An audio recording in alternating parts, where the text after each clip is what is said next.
No sa mayang itong buhaton migsun panahon si Espiritu. Ilabi na migsun nga aniata sa panahon si Espiritu. Una migsun kinahanglan migsuon nga magpaduol ta karon ni sa Ginoo. Ano man ton kay sino Hesus migsuon ubos iyang pagmando ang tanang butang. Revelation chapter 1 verse 18.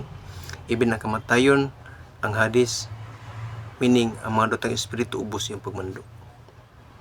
Na ikaduha, kinahanglan migsuon nga mga lagad ta sa Ginoo. Kanang manaata sa simbahan.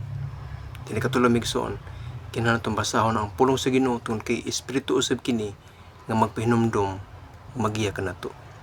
Dili ka upat kinahanglan natong tumanon ang iyang mga sugo. Ano ni pagihimigsuon ang Ginoo maghinlo nato.